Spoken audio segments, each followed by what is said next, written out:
Good evening, everyone. Tonight's stream is going to be a little bit different. We're not going to do our normal intro. We're going to have a guest on the stream tonight by the name of Chris Popp. Chris will tell you a little bit more about himself, but to get started, we're going to go ahead and play this little video. It's about 6 minutes in length.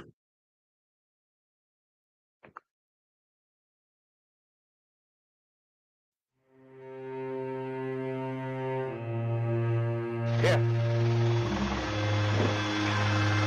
Oh my gosh, look at the harbor.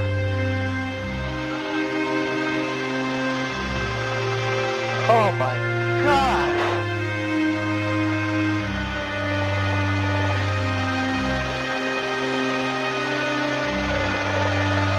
Oh my gosh.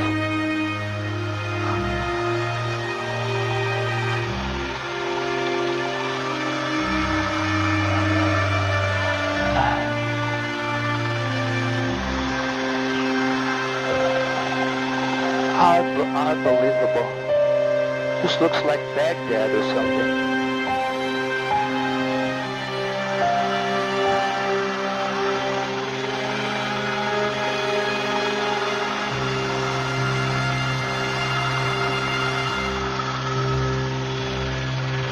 Are you guys believing that?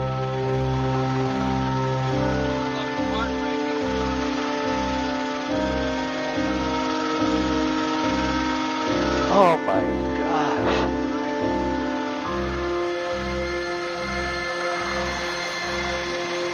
Oh.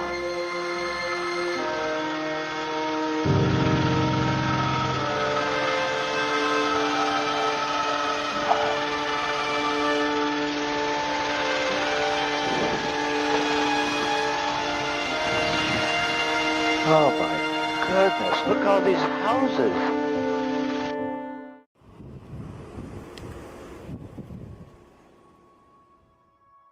Lived on Maui for about 20 years now.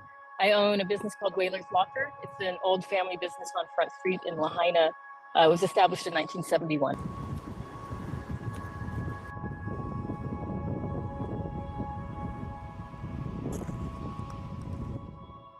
As I walked, though, it started getting worse, power lines down, and then started to see smoke. And I mean, there was smoke everywhere, but it was getting thicker, and cars burned, and apartment complexes burned. And the further we got onto Front Street, the more devastating it was. Just everything leveled. But not just Front Street, it's everywhere. Looking up the hillside, all the homes are gone, all the buildings are gutted.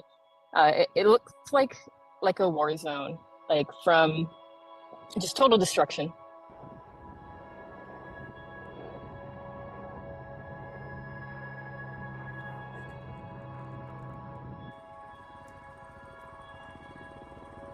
To our knowledge, 3 folks who didn't make it, and some, animals, people's pets, things like that. It was really heartbreaking. So there was like fire flare-ups happening around the neighborhoods because there was still a lot of fuel and a lot of live fire around the area when we were walking through it. So the smoke was getting stronger, but lots of like chemical smell, diesel smell, especially down by the boat ramp. A lot of diesel was spilled in the harbor. And then just like a noxious chemical smoke smell. Over the course of the walk, maybe about a dozen people also walking around. One gentleman we walked past was sitting in a lawn chair on the sidewalk across from where his house was, and just sitting there, like just looking at the remains and nothing left. All he had was the lawn chair he was sitting on, really, in like a small backpack.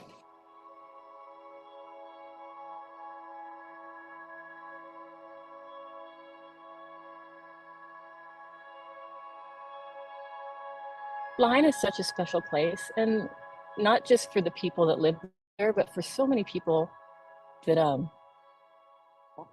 sorry, I'm holding it together, but I'm on the edge. For the community and for all of the islands, and for so many visitors that come see us every year, it's the historic significance and just the memories there. If anything's going to happen anywhere, I'd want to be living here for it, because the people are such a tight community and all look out for each other.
Hey, everybody.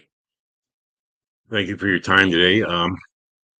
Very poignant video. Kind of explains what's happened down there and kind of gives you some visuals to understand how bad it actually is.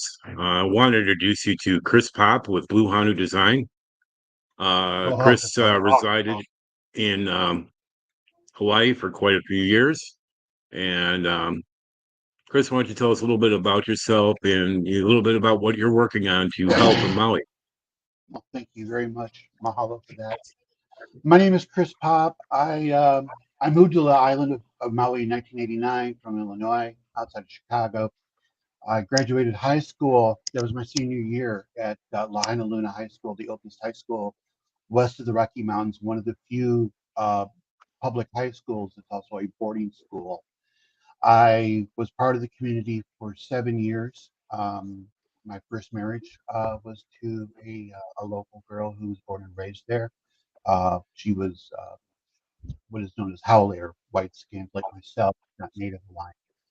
And the Hawaiian culture is very deeply personal to me. My daughter's name is Kaiana, which is a derivative of Kai, which is ocean, and Ana, which is actually a derivative of the Aina, which means the land.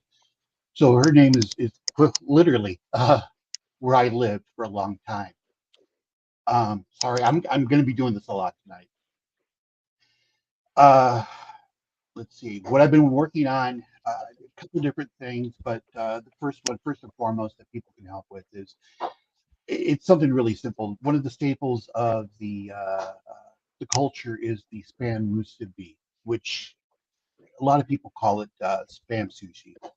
Basically, it's a piece of spam meat from the Hormel Foods Company on top of a block of rice, little fry of the spam in shoyu or soy sauce, and wrapped with a sheet of nori or seaweed.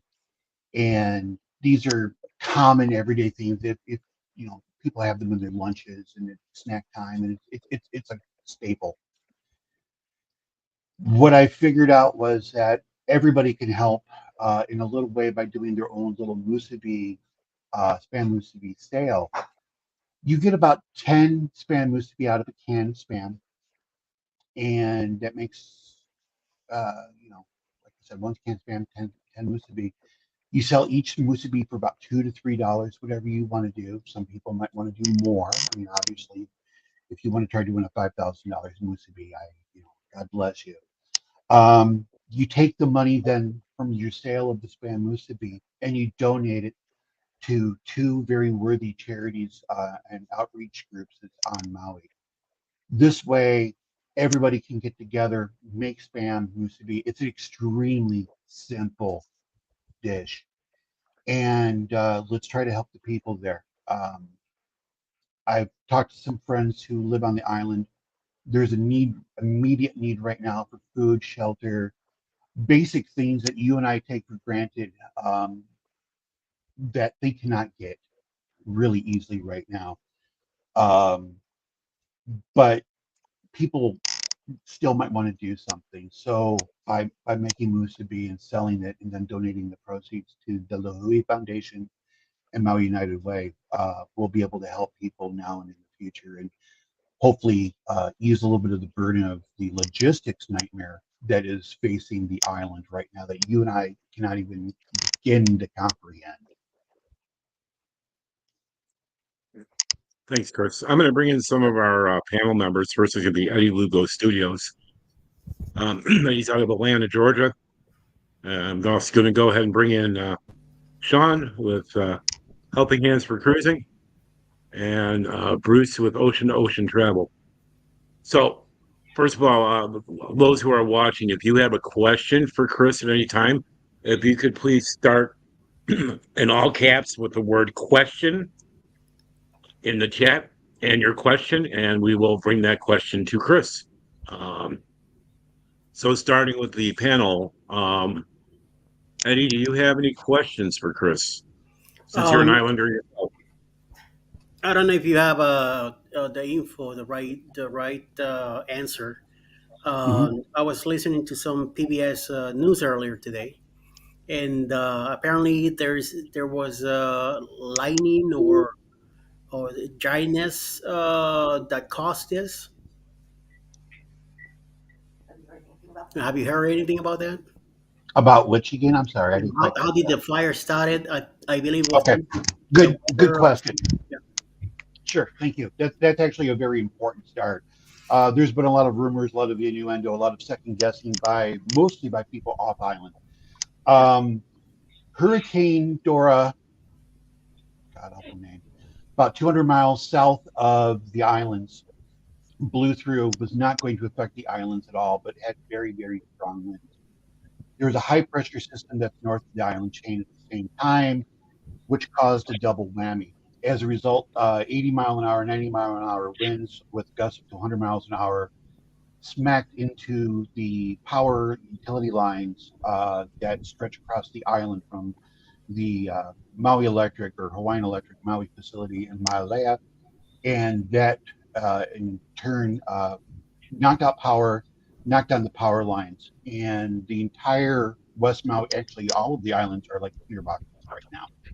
As a result, you have a spark, you have very dry conditions, and whoosh, everything goes. With the combination of those high winds, it just swept like quicker than quick. That's what we have been able to figure out right now. Several meteorologists, Chad Myers at CNN is one of those I've been following a lot, who's been talking about this. Uh, I'm not going to even say the name right now because I do not know it off the top of my head. I'm going to have to take a look at my notes. But the meteorologist for KITV4, which is an ABC affiliate, who lives on Maui, has talked about this extensively with David Muir of ABC News, as well as other media outlets over the last couple of days. Thank you, Chris. Thank you.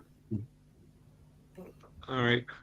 Thank you, Chris. Everybody, if you look above, there's a QR code. If you could scan the QR code, it will take you to the Maui Strong campaign that's going on right now. If you go ahead and take a scan, that's the Hawaii Foundation that is running it. 100% of the proceeds that they're raising right now do go to the victims, as well as the Masubi Saves information I put up. Anything that you can do, even small, make Masubi, um, donate to your local American Red Cross food products. They're desperate need of food products. Or go online and donate what you can. It would be appreciated to help the people that are in need. So at this point, I'm going to go ahead and pass it over to Sean. Sean, do you have any questions for Chris? G'day, excuse me. G'day, Chris. Good day, Sean. As an Aussie down in Melbourne, we've experienced what you guys have experienced. We've done it. We've lived through two fires. We know what you guys are going through. And having said that, our hearts and prayers go out to you guys.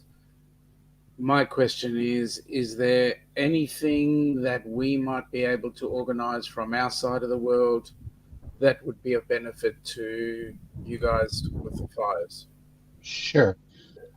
First, let me start off by saying I'm not actually on the islands. I'm in what's called, usually it's more of a funny thing, the ninth island, which is Las Vegas, Nevada. This has got one of the largest Hawaiian populations, actually the largest Hawaiian population outside of the island chain. Um, Honestly, right now they need food, clothing, shelter, immediately, water, the basics. With that being said, it's hard to ship a container full of material from down under where you're at up to Maui. Keep in mind the logistics, and I just kind of get you guys understanding a little bit more Yeah. who's not really familiar with it. The logistics are incredibly insane. First, you have to get to Kahului Harbor, which is a minor harbor compared to Honolulu. Kahului Harbor has a couple of large slips. They bring in containers from Matson lines for large amounts of product like Walmart and other stores and that type of thing. But it's not a port like the port of Honolulu or the port of San Francisco or LA. As a result, you could potentially have a backup that's going to happen off of Kahului Harbor of large ships waiting to come in.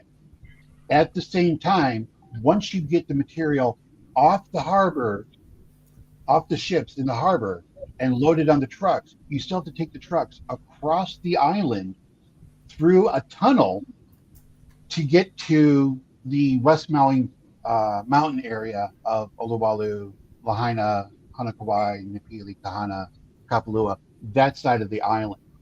So, and you would think, okay, they're an island. Why can't we just dock off the coast of Lahaina? Lahaina does not have a functioning harbor like that. The way and I'm sure, Sean, you probably know this as well as I do. The way how the waters are off of a coast is not always permissible for large boats and large ships.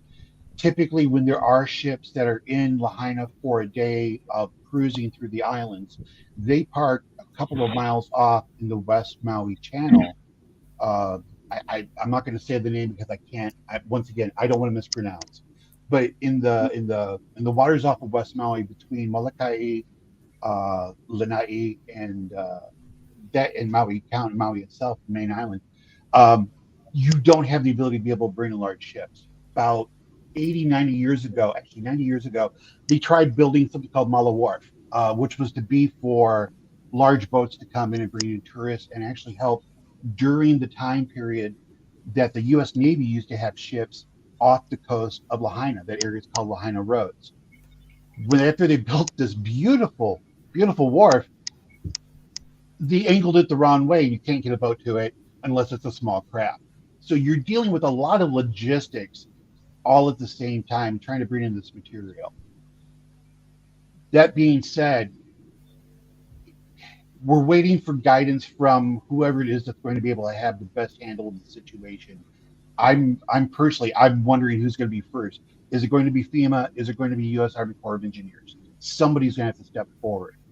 Right now, West Maui is in a search and rescue mode still. They And they haven't even will gone be that for a far long yet. time. They will be for an extremely long time. Unlike Hurricane Katrina, where you could have a convoy of vehicles where you would load up U-Haul trucks or Ryder trucks or whatever and drive several hours down to Nolans, you can't do that here. You don't have the ability to drive across the ocean and just pull up a truck and start unloading bottles of water and bags of rice. That's not even an option. So you're going to be looking at very small craft to be able to dock in a burned up harbor if you're going to be on the Lahaina side. If you're going to be on the Kahului side, you're going to have a traffic jam of incredible proportions. Think of the shipping crisis that we had about a year and a half ago, probably on a scale of 5 times that size. Are the fire's still Because going? from what I understand, as of last evening, it was 80% containment. I missed the latest updates this afternoon, unfortunately. But from what I understand, the fires are still going. There's a lot of problems with embers and the winds. The winds have died down a little bit. There's still the trade winds are starting to come in, but it's still heavier than normal winds. And the concern is this is the start of the hurricane season. They're already talking about next one's coming up within a couple of weeks. We may be seeing this movie again, not just on Maui, but throughout the entire island chain. Well, that's what happened in Sydney. Right. We experienced pretty heavy fires beforehand. We managed to get some containment, but then the winds came up, the embers blew, and started off the whole set again. So we're quite familiar with what you guys are experiencing. At the end of the day, people should stay safe, but as much as possible, we can provide assistance. We just need to know what and how. One of the things that's really unfathomable for us is water. You would think you're an island, you're in the middle of the Pacific. You should be able to have easy access to water. Don't want to use salt water on a fire. They don't have the ability to be able to have just pumpers going nonstop to be able to purate the water, and there's water tables. They ran out of water on Tuesday. They ran out of water yesterday. They ran out of water Wednesday. We're going to keep seeing this problem. And so what they're trying to do is bring in helicopters to be able to dump water. When you've got winds of 70, 80 miles an hour that's being sustained, you're not going to have any type of water helicopter transportation happening just because the safety concerns alone are going to prevent any type of aerial approach into West Maui or anywhere on the island for that matter. So you've got that hampered as well. Like I said, the best thing you can do is listen for the authorized, known donation outlets, those outreaches. And this is where there's a lot of problem. And I'll try to be quicker because I know we have a lot of questions and there's only so much time. You've got a lot of people spinning up a GoFundMe for their individual families. You don't know who's who. You don't know what's going on. You don't know where the money is. This is the perfect time, unfortunately, for anybody who is unscrupulous to take advantage and portray themselves as the official anything like that. The reason why I went with the Lahui Foundation is they are an organization that's already in place on Maui. They're already there to help people. They have the 501c3 paperwork filed ages ago. Maui United Way, they're celebrating their 50th anniversary right now, and they have the full weight of the Hawaiian State United Way and then the National United Way Foundation behind them as well too. They already have these mechanisms in place. Maui Relief, that's another one that you can trust. But like I said, if it starts with GoFundMe or somebody says just cash at me or Venmo me, you got to be careful. I had somebody today that I know, a very good man, say to me, I'm trying to get food together. I'm trying to get resources together. As you're promoting Musubi Saves Lives, as you're promoting the efforts, can you have them fat Venmo my sister? And I said, brother, I wish I could, but I cannot in good conscience do that. I might trust you. And Magic Johnson, who's donating $10,000 to you, might trust you.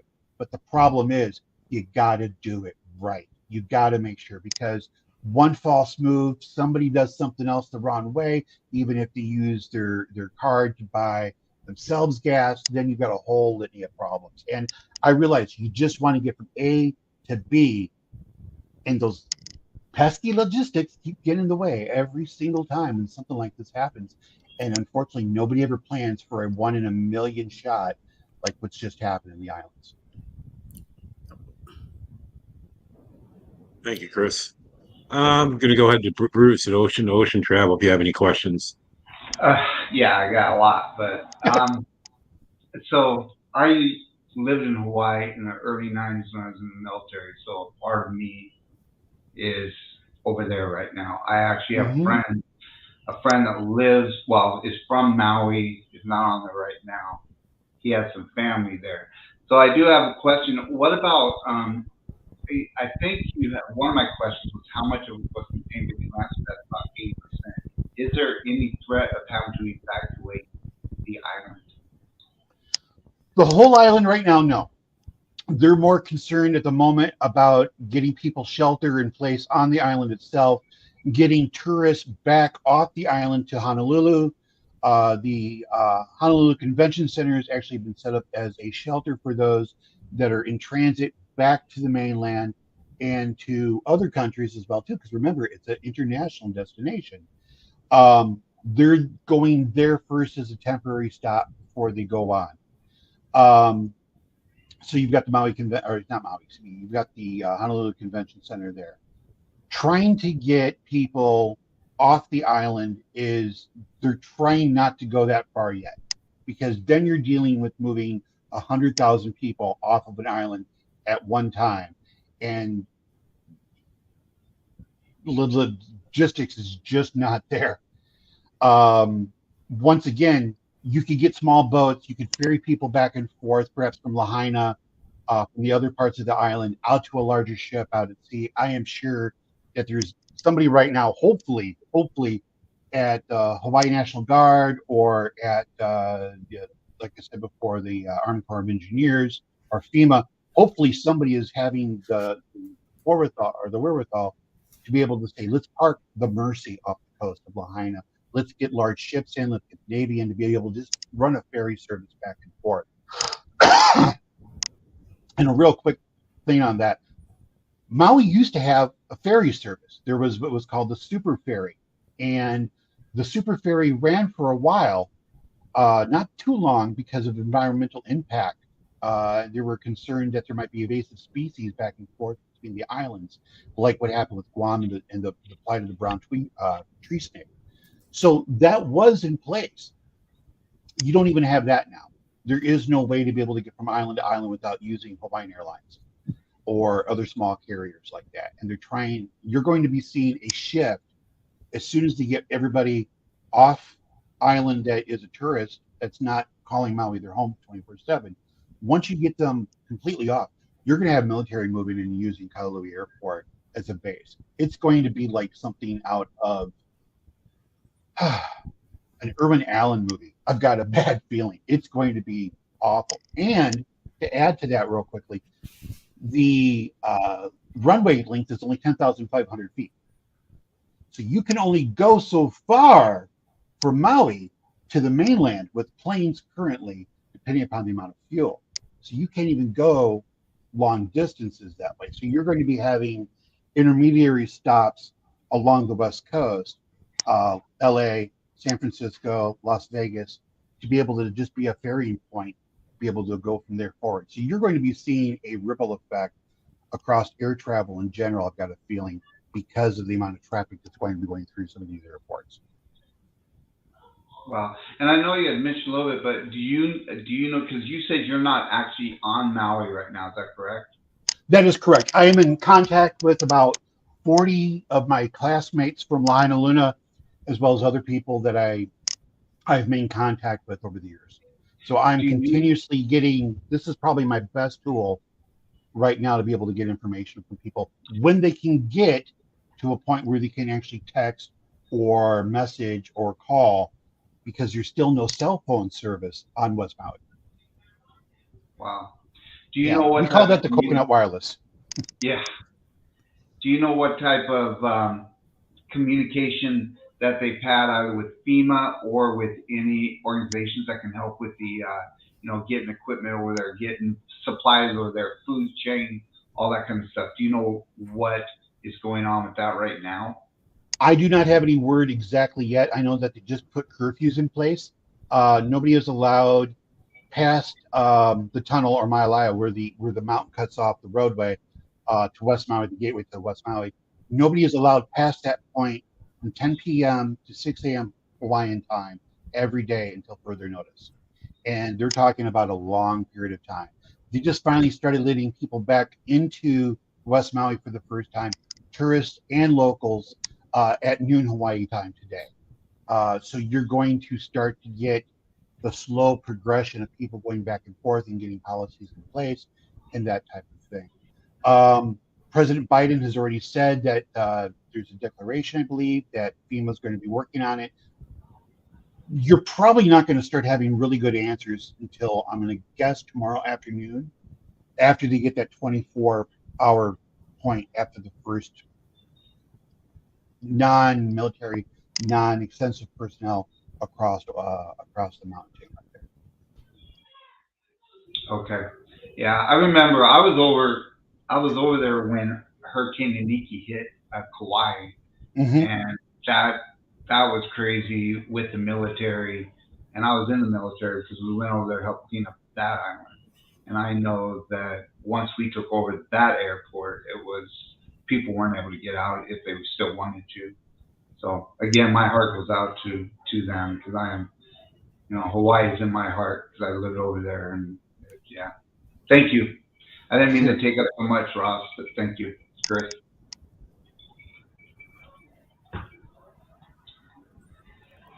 The just kind of as a reference point for people who don't know, Kauai is known as the Garden Isle, and Hurricane Iniki was a Category 5 that slammed into the island head-on, devastated the island. There's still parts of Kauai that are still recovering to this day. The Coco Palms Hotel that was used in the movie Blue Hawaii has never reopened.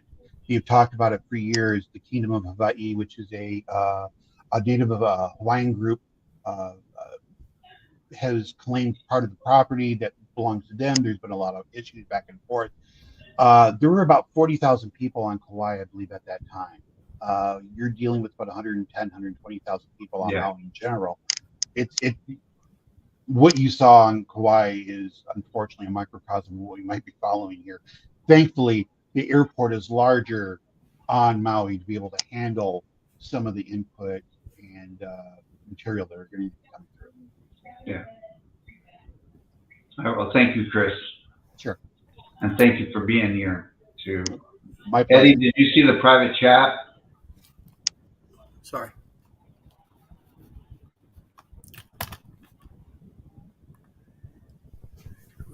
Okay. Mike from Mike and Rheanna, he's also here.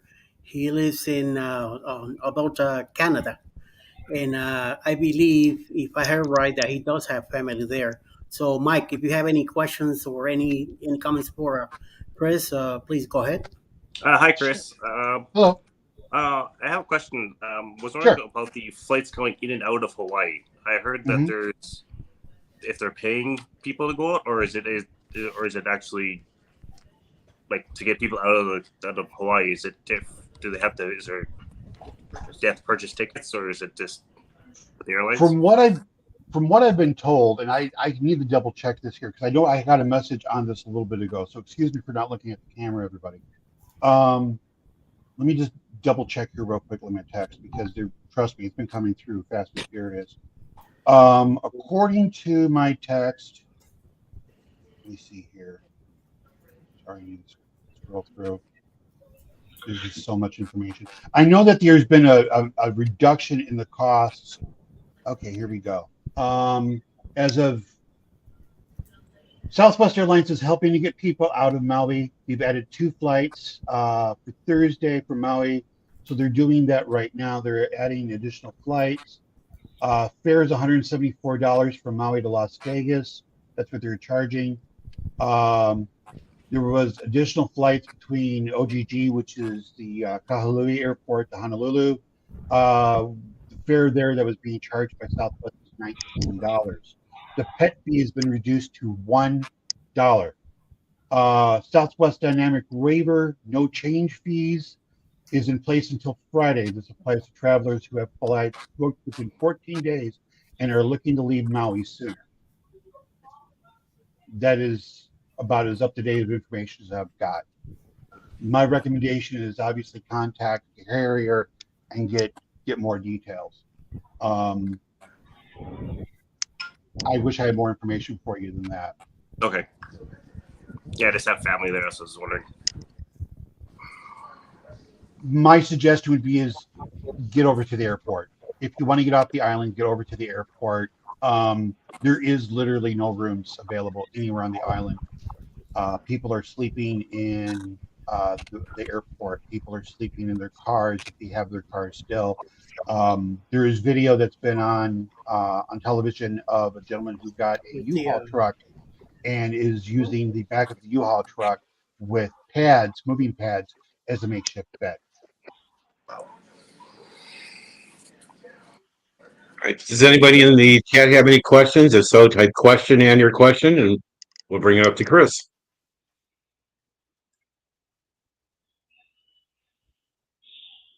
And while we wait, if you see the QR code up at the top of the screen, in front of my face, if you go ahead and scan that, that goes to the Maui Strong Foundation. Also, if you go to masubisaveslife.org, right under Chris's name, you can go there and make a donation there. Chris, do you want to explain the Masubi Saves Lives one more time? Sure. So what Masubi Saves Lives is it's something that we can all do, kind of like along the same lines of these different pop culture things that we've done over the years, like the ice challenge and other things like that. Basically, you make spam musubi, which is the staple of the Hawaiian Islands. It's a snack, it's a meal, it's everything you want it to be. It's a slice of spam, a block of rice. You lightly fry the spam in shoyu, which is soy sauce. I always recommend aloha shoyu. just because it's Hawaiian. It's the best. And they're not paying me to say that. Trust me. Um, and then you wrap it in a piece of nori or seaweed paper, which is the same that you would use for sushi, and you eat it. You go to town. There's different types of musubi available, and hopefully before the end of the hour, I'll actually be able to show you a couple. But primarily, spam musubi is the number one, the OG, if you will. Um, there's different types of musubi you can make. Chicken katsu, teriyaki chicken, porigi sausage, hot dog musubi I've had, uh, teriyaki beef, anything you want to have. It becomes a staple. It's actually a staple from the old days of working in the fields for the sugar cane and the pineapple plantations, where the workers would go out into the fields and they would take their lunch with them. So they would take a bento box or a small lunch box worth of stuff, and this way the workers were able to get their rice, which is a staple in Asian culture, get your spam, so you get a little bit of meat, or the other chicken or the other meats are proteins, and then the nori, the seaweed, to be able to hold it all together. So it's a de facto sandwich, if you will. The idea is this: you go on video, TikTok, YouTube. There's going to be a whole bunch. We're going to have some recipes up on the musubisavedlives.org website, uh, probably within the next 12 hours. I just haven't had a chance. I got the site one in about 2 hours ago. The idea is this: make spam musubi yourself at home, anywhere in the world. Wrap the musubi, go to your local school, anywhere that you're allowed legally to sell food. And I got to make sure I say that. You don't want to be trying to sell on the side of the strip in Vegas, because trust me, we will not allow you to do that. But anywhere you can have anything that's like a cook sale, a bake sale, that type of thing, sell spam musubi that way. Take that money, all of the money, because it's only going to cost you a couple dollars to make 10 things of spam musubi. Take all of that money, $20, $30, whatever you can get out of all the musubi that you make, and donate that entire amount to a reputable nonprofit organization that's already got everything in place. The organization that you mentioned is one of those. The Lahui Foundation is another one, and then the Maui uh, uh, United Way is another one. Those are the two that we have designated as immediate resources that we know that are there, that are in place. And we've talked to locals about um, the foundations and how they already have things going. I talked to a lady today from the Maui United Way. We have been overrun with emails.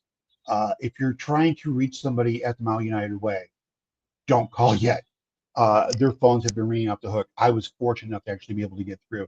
Their email box is full of email, and you've got a dedicated volunteer now that's just reading email nonstop for them, trying to sort through emails that say prayers and our thoughts and logistical. How can we help? We have these materials ready and available to be brought to the islands. Thank you very much, Ross, for bringing that up. This is what a spam musubi looks like. And you can see it's a very simple thing to make. There are spam musubi molds that you can buy. You don't have to buy one. You can use the can that you bought the spam in as a mold. And there's a lot of different recipes online where you'll see where people are using the can as a mold, and where they're using a spam mold, a block. My suggestion is always going to be this: don't buy the spam mold if you're just trying to make a couple. If you're getting together though with friends, family, communities, your local civic groups, your places of worship, you might want to get a couple of musubi bowls, because you're going to be doing it over and over and over again. What I'd like to see is, I'd like to see reports, and I realize this might be a lofty goal for some. I'd like to see reports of kids having musubi stands, selling musubi as a fundraiser, like how they would have a lemonade stand. Um, I'd like to see that on a large scale, musubi dinners and stuff like that, and just taking those funds and donating them, because that's the way everybody can do something right away, and you get a little piece of that Hawaiian spirit at the same time. And I'm a little bit of a heavy set guy. They're tasty as well too, I will admit, but it's still a connection that you can have right away. If you're not into rice, if you're not into spam, if you're thinking, oh my gosh, I can't eat spam, spam just sounds so nasty. Trust me, it's not if it's done correctly. And it's really easy to do correctly. I hate to say it, but checks always work well. If anything, if there's somebody that's doing a drive and you know that they're a good organization in your area that's doing a drive of moving uh, items from one area of the country to the West Coast or to a local airport that's going to be able to take those donated goods, then by all means, go through your closets, go through your old sock drawers, whatever you need to do to grab that information, or not that information, excuse me, grab those materials and donate those right away. But I realize it's not for everybody, and there could be a blockage of all of these donated goods coming through while the help is still needed. So we're trying to work with the forces that we have in nature the best way to make sure that help is not impeded by any unforeseen logistical nightmare that may and probably will pop up. Thank you, Chris. Sure. Appreciate your time tonight. Before we let you go, is there anybody have any additional questions? Nope. All right, we're gonna go ahead and play this one more time, and at the end of it, we'll say our goodbyes. So just give us a one moment.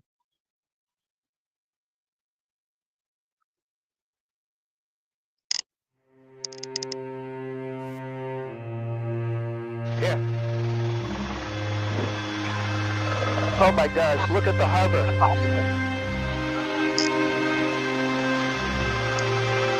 my god.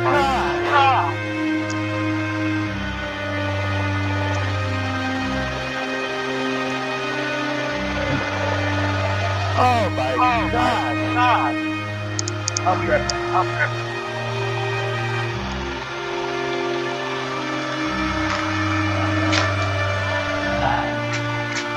I have no idea how many people are on this. Can you do me a favor when you get a chance? This looks like Because Baghdad this or is an something. Instagram account, it's probably going to be really simple for you to create a fake account. Can you do that for me?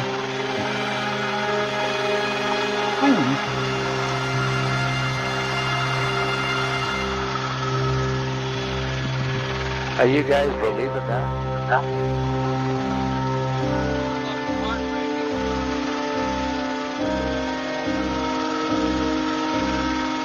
Oh my gosh.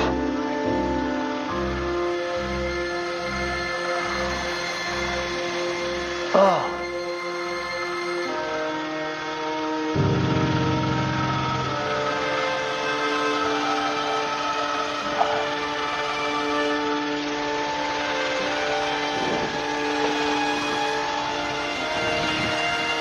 Oh my goodness, look at all these houses.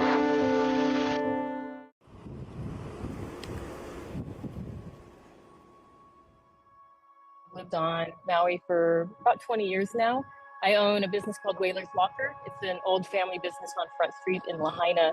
It was established in 1971.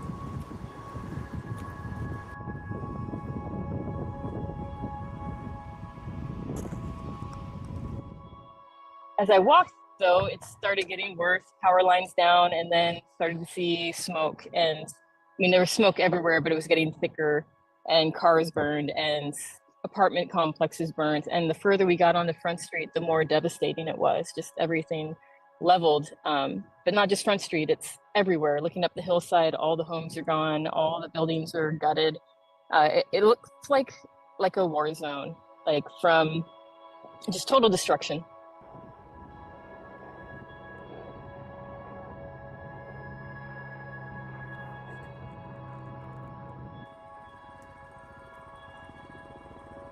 To our knowledge, 3 folks who didn't make it, and some, animals, people's pets, things like that. It was really heartbreaking.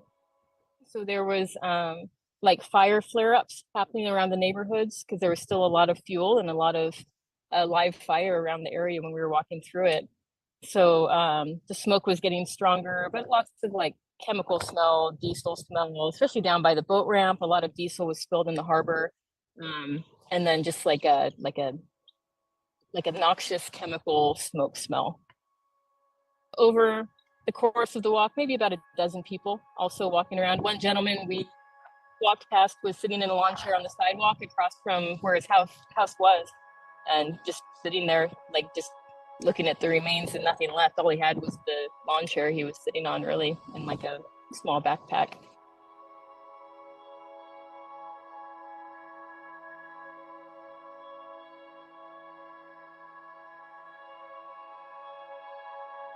Lahaina is such a special place, and not just for the people that live there, but for so many people that sorry, I'm holding it together, but I'm on the edge. For the community and for all of the islands and for so many visitors that come see us every year, it's the historic significance and just the memories there. If anything's going to happen anywhere, I'd want to be living here for it, because the people are such a tight community and all look out for each other.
Ross, you're muted.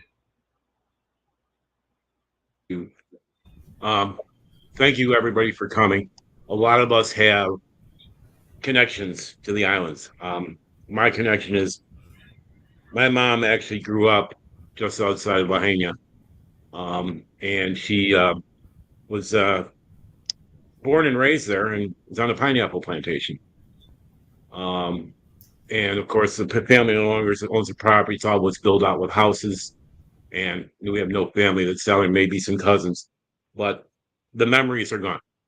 Memories of things that we're used to seeing, and the suffering of the residents.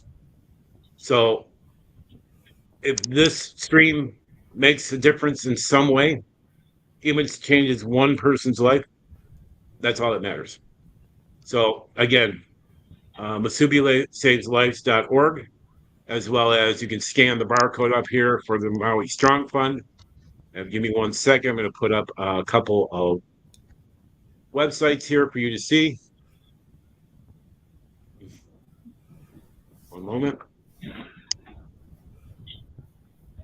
Masubi Saves Lives. And also our sponsor of this evening's stream, Chris Popp and Blue Hanu Design. If you need anything for your websites, he's definitely there for you. But with that being said, we appreciate you all coming in. Any final thoughts from the members of the panel? Well, I hope, Chris, that you'll be able to come back in a few weeks and give us an update of what's going on. So please do. I really Absolutely. appreciate it. Yep. And again, Chris, I want to thank you for being here. And my heart goes out to everyone and everything that they're going through right now. And I want to thank you, Chris, for coming in and doing this for us. Thank you. If I can, real quickly, I just want to show the folks out there. There's a place here in Las Vegas called Pacific Island Taste. Has incredibly good food. I Oh, did not tell them who I was, what I was. Can you hear me? Okay. Yes. Okay. Did not tell them who I was, what I was doing, anything like that at all. They wrote this on my order that I ordered in so I could show you guys on camera what this is I'm talking about. That's unprompted. They did that themselves.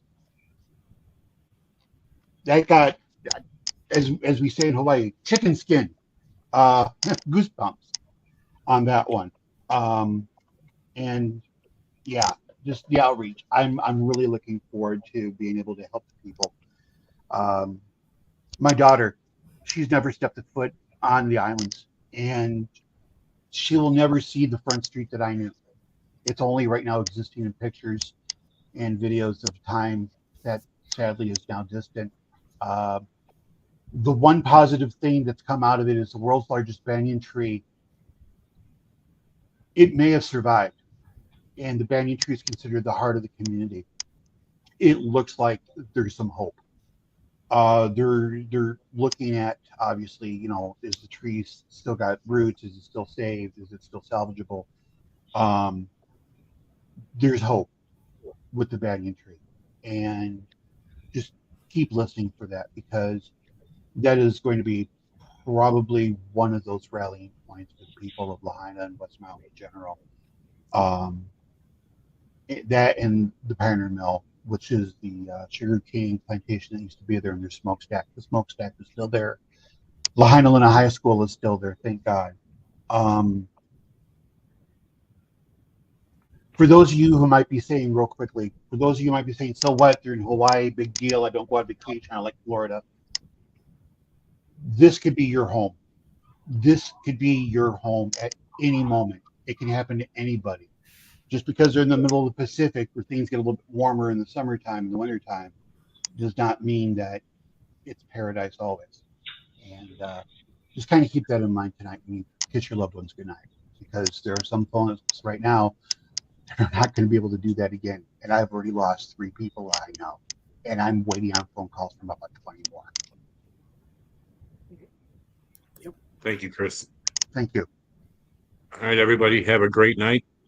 Again, remember that you can catch the replay if you'd like to get the information on the different organizations. Of course, you have the QR code here in the upper corner. You have Masubi Saves Lives in the right here. We're under Chris's name. I appreciate you coming out, and I'm going to let Chris go ahead and say the goodbyes. Mahalo for your kukua, everybody. Maui strong. Thank you. Good night.